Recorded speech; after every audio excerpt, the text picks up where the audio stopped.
Hello everyone, this is Colin once again. Happy Thanksgiving to everyone who celebrates it.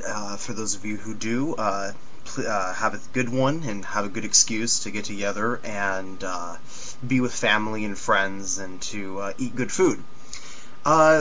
It's still early for me here where I am. It's still the morning, and so I've yet to actually partake in any eating of good food myself, but I figured, why not? Why not start Thanksgiving off by tipping my hat to all of the haters and their fabrications and lies against Islam? I figured, the haters celebrate Thanksgiving too, right? At least the ones where Thanksgiving is actually practiced, so I guess that would primarily be, the United States. I figured, why not? Let's tip it off, this holiday, to them as well. Let's include them in the celebrations. With the help of a user on YouTube who I know very well, his name is AIM786, he and I have collaborated, and he has done a great job of also exposing more liars and haters against Islam here on YouTube and also elsewhere on the web, and I will bring you up to speed on what's going on there for a second here.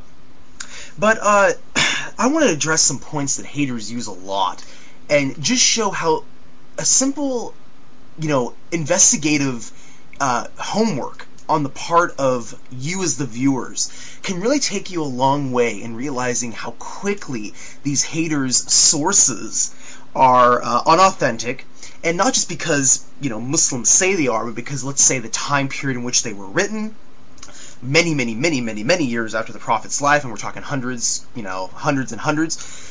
And, let's also look at when they don't tell you the whole story. I think that's kind of funny too, isn't it? When they present a case and they kind of twist things around and then, they basically make a big stink about something and show that they're ignorance, or maybe not their ignorance, but just their habit of lying to their viewers. The first one that I'm referring to is some of the controversy surrounding the marriage of the Prophet Muhammad to Aisha. Now, this is not a video going to talk about his actual marriage with Aisha. Rather, I'm interested in how the contemporaries of Muhammad viewed this marriage. Now, people like Ahmad's Kranthi, they'll quote a hadith from Sahih Bukhari, where Muhammad says to Abu Bakr, the father of Aisha, that he wants to marry Aisha. And Abu Bakr apparently says, but you're my brother in religion. And then he says, you're my brother in religion, but she is lawful for me to marry. And people like Ahmad's Kranthi, they'll say, and I've heard him say this, he says, this one but from Abu Bakr made it so clear that he was shocked and that he, was basically not approving of the fact that Muhammad wanted to marry such a young girl, to take her as his wife. This is outright baloney. Alright? This is outright baloney, because you can go to a simple source like Wikipedia. Now, I'm very careful, and you should too, when using Wikipedia. It's always good to look at the sources that the article is using, because as we all know, people can just edit the article as they please, but it's always good to look at the sources. And you know what's really funny? When you look at the early life, I'm actually going to cite my sources and read off of this article, and then give you the reference. You know what's interesting? Aisha, in her early life, the section of her early life, it mentions someone named Jabir ibn Mut'im. Jabir ibn Mut'im, the son of Mut'im ibn Adai. Well, who was Jabir ibn Mut'im? Oh, he was the fiance of Aisha before the Prophet wanted to marry her.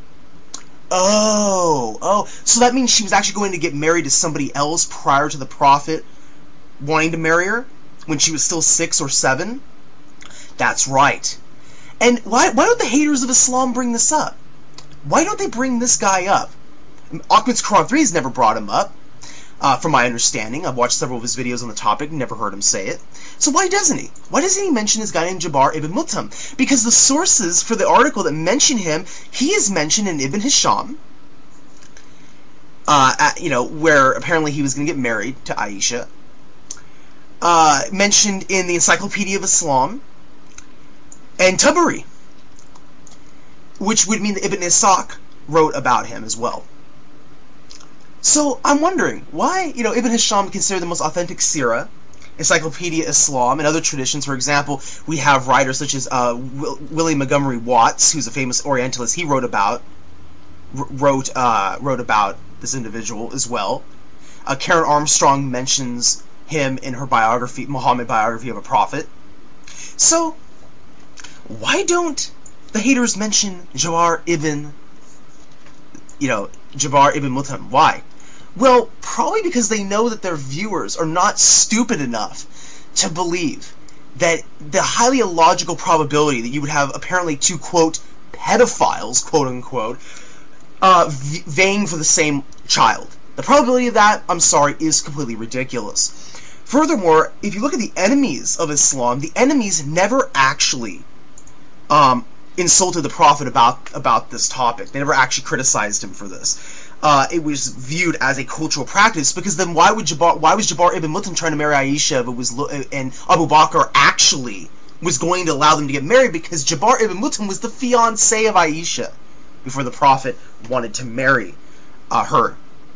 So if Abu Bakr, like Ahmad's Quran 3 says, it was so against this act, that he was so against this immorality, then why was he going to have another person named Jabbar ibn Mut'im marry Aisha when she was only 6 or 7? Yeah, it's called people who are liars. Also, they love to quote the Life of Muhammad, page 3, 101. And they quote this source, and I'm amazed how they don't even look it up for themselves. They quote, see, when you're reading this page, most of the content is from Tabari. We mentioned Tabari before. He's not a very authentic source. But then when you get to this one point on page 301, it shifts from Tabari to a guy named Sahili.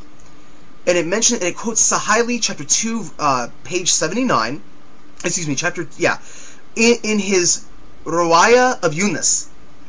And it says, Ibn Ishaq recorded, the apostle saw her, al-Fadl, when she was a baby, crawling before him, and said, if she grows up and I'm still alive, I will marry her. But he died before she grew up, and Sufyan bi al-Aswad Abdul Asad al-Makhzumi married her, and she bore him Rizqa and Lubada, etc. Okay. You know what's interesting? How come nobody ever asks who is Zuhaili, and what is his Riwayah of Yunus? Because this is not quoted from Ibn Ishaq. This is not in his original narrative. This is not in Ibn Hisham. This is not even in Tabari. This is a totally third source that is found in Gulliam's translation of Ibn Ishaq's work. Well, again, I'll post the link to Wikipedia, and again, it's an authentic source. Why? Because one of the sources is Suhaliya's actual work that's cited in this translation. So I'd say that's an authentic source for this article.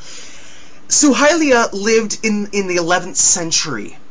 Okay? He wasn't even alive during the Prophet's time. The 11th century. And he wrote commentary about Ibn Hisham, meaning Ibn Hisham's Sirah of the Prophet, the most authentic biography. So Suhaliya did not say that this is part of Ibn Hisham's narrative or his biography of the Prophet Muhammad.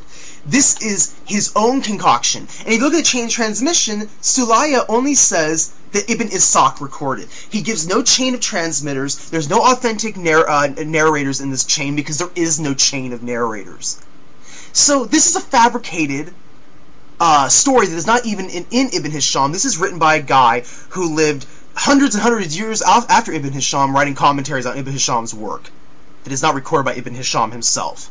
And yet the haters are using this and trying to pass it off because they say, oh look, it's an Ibn Ishaq. No, you idiots. Do your work, do your homework, and find out that it's really not.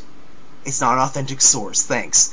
Furthermore, I'm going to post the link to this article that Ishaq Zarel used in his video. It was his evidence. This is where he got his information from, that the Muhammad's family was full of occult worshippers and whatnot. I'm going to post a link to the article in question and show you the links to where that article, his source material that he used for his video, is utterly refuted. I'm going to post the article of this doctor guy that he's citing, who he doesn't give any credit to, and then I'm going to cite the refutal for this doctor's own articles. So, refuting not just the video in question that uses this doctor's articles as source material, but actually destroying the source integrity of the source material itself. And I'll post 2 other videos I've made against haters of Islam as well.